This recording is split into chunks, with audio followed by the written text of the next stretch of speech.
Hello and welcome. This is Wilrens for Create a Learning Site, the place to go deeper in your understanding of the Bible. Where did the Israelites cross the Red Sea?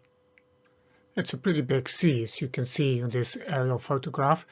Even those two arms at its end, the Gulf of Suez and the Gulf of Aqaba, are pretty large compared to the Sinai Peninsula you see here.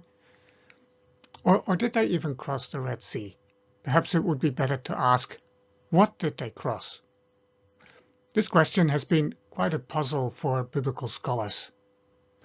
For many today, of course, all of this belongs to the realm of legend and myth. None of it happened, and there's therefore nothing to look for, which is even more reason to search for a well-founded answer, if there is one. James Hoffmeier thinks there is.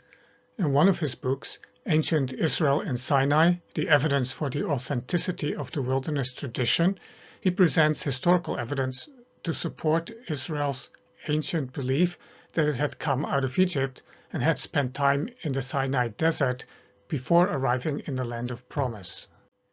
To answer the questions around Israel's time in the desert is far from easy because we have little to go by. One can hardly expect a band of wanderers in the desert, even a very large band, to have left much evidence behind for archaeologists, telling them that they were there and who they were. What evidence is there? Hoffmeier turns to historical geography, to Egyptian texts, and to the biblical account of Israel's exodus and desert wanderings, and he digs out some amazing pieces of information. It turns out that these ancient stories do hold water, if you pardon my pun.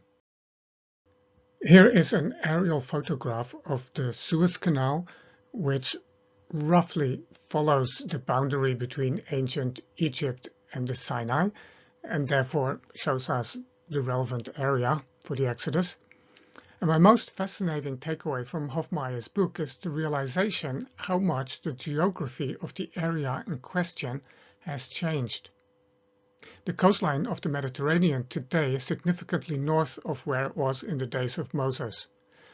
There was considerably more water where Egypt bordered the Sinai Peninsula.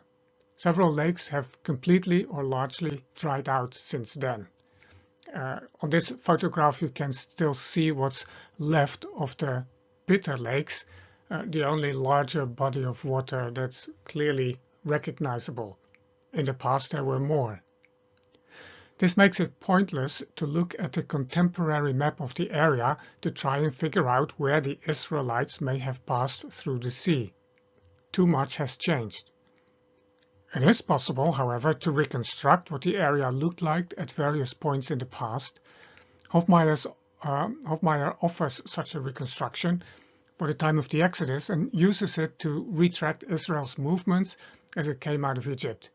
This enables him to offer quite a persuasive case for one particular point of crossing the sea. First, however, it is important to point out that the Hebrew text never speaks of the Red Sea. It consistently refers to Yam Suf, that is, the Sea of Reeds or Papyrus. The Septuagint, the Greek translation of the Old Testament, translates this Hebrew phrase as Red Sea, which the New Testament also uses, but it is not what the Hebrew text states. The presence of reed or papyrus suggests shallow water, whereas what today is called the Red Sea and also the Gulf of Suez is very deep. It makes it unlikely mere wind, however strong, could have opened a passage through the water, as the text indicates in Exodus 14. The Red Sea, or more precisely the Gulf of Suez, is therefore unlikely to be the Sea of the Exodus. There are several other bodies of water closer to the land of Goshen where the Israelites started their journey. I've drawn a rough and simple sketch to show their location in ancient times. They are, from south to north, the Bitter Lakes, Lake Timsah, much smaller, the Bala Lakes, and the lagoon. The Bala Lakes and the lagoon were separated by a relatively narrow land bridge. It would have been the shortest way to Canaan, but it was well defended by an Egyptian fortress. Hoffmeier argues that biblical Migdol, mentioned in the account of the Exodus, was another fort defending this passage and was nearby. Baal Zephon, meaning Baal of the north, and possibly giving the lakes their names, Bala, and Pi Hahirot, meaning mouth of the canal, two locations also mentioned in the Exodus account, were in the vicinity of the Bala lakes as well. In addition, he provides evidence that the Egyptian equivalent of Yam Suf, although sometimes used as a general term for a biotope, papyrus wetlands, more often seems to function as a geographical name and may well refer to the Bala lakes and their papyrus swamps. Hoffmeier therefore proposes that the Sea of Reeds in Exodus 14 actually refers to the Bala lakes. This finds confirmation in the itinerary given in Numbers 33. In verse 6 through E8 we read, "And they set out from Succoth and camped at Etham," which is on the edge of the wilderness. "And they set out from Etham and turned back to Pi-Hahirot, which is east of Baal Zephon, and they camped before Migdol. And they set out from before Hahiroth and passed through the midst of the sea into the wilderness, and they went a 3 days' journey in the wilderness of Etham and camped at Marah." Now notice that they came to Etham, presumably traveling southeast into the wilderness, to then turn around, presumably northward. This explains why a few days after passing through the sea and having turned south again, they came to Etham a second time. Sometimes one comes across a very different proposal for the route of the Exodus. It puts the point of crossing as far away as the Gulf of Aqaba. This is linked with the idea that Mount Sinai is in the land of Midian and therefore in what today is Saudi Arabia. Galatians 4 verse 25 speaks of Mount Sinai in Arabia, and this is taken as confirming evidence, falsely assuming Arabia in Galatians means what it means today, which it does not. Roman-era Arabia included the Sinai Desert. Fact is, the Midianites were pretty spread out.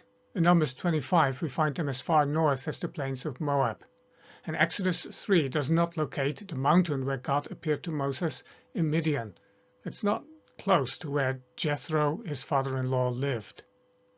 Besides, the Gulf of Aqaba is simply too far to be the Sea of Exodus 14. Hoffmeier estimates the distance anyone could travel on foot through the desert to be perhaps 26 to 37 kilometers per day. It would have taken many days to get to the Gulf of Aqaba, and there are not many stations before the crossing listed in Exodus 13 and 14 and in Numbers 33. The Gulf of Aqaba theory also fails to explain the turnaround in Exodus 14 verse 1 and the double passage through Etham. Locating the crossing in the north, as Hoffmeier does, makes far better sense of all the data. Having left Egypt behind, the Israelites moved south into the desert for their appointment with God. This leads to the next question. Where was Mount Sinai? I have been on top of Mount Sinai, or at least on top of the mountain frequently and traditionally identified as Mount Sinai. Jebel Musa, the locals call it, Arabic for the Mountain of Moses. Francisca and I were there in 2001, and we traveled through Israel for a couple of weeks and made a detour into the Sinai region. We hiked up during the night to be at the summit for sunrise, which is supposed to be spectacular. The hike up certainly was. I would still count it one of the best we ever did. Arriving at the top was less spectacular. There were already hundreds of people there, also awaiting the sunrise. And once we stopped moving, it was freezing cold. This was April, and the mountain is 2,285 meters high. And alas, the sunrise didn't happen. Well, the sun did rise, of course, but we were there on the one day in the year that it is overcast on Mount Sinai, so there was nothing to see. The hike was still worth it, though. So, did we stand where Moses stood? Possibly, but no one knows. The wilderness itineraries in Exodus and in Numbers 33 give some indication of the distance the Israelites traveled to get to Mount Sinai. As mentioned, Hoffmeier puts a day's journey at 26 to 37 kilometers. This evidence strongly supports a location in the south of the Sinai, and this makes Jebel Musa a distinct possibility. However, there are several other mountains in the general vicinity that make for possible candidates as well. In his book, Hoffmeier provides further indications that the Torah preserves authentic recollections of Israel's desert wandering, things that cannot be explained as the fruit of a creative imagination of a later era. This includes Israelite names that appear to be of Egyptian origin, such as Hophni and Pinehas, and terminology and elements connected with the tabernacle that suggest Egyptian origin or influence. I will finish with the rhetorical question that Hoffmeier himself poses in his conclusion at the very end of the book. If the Israelites had not been in Egypt, how do we account for these elements?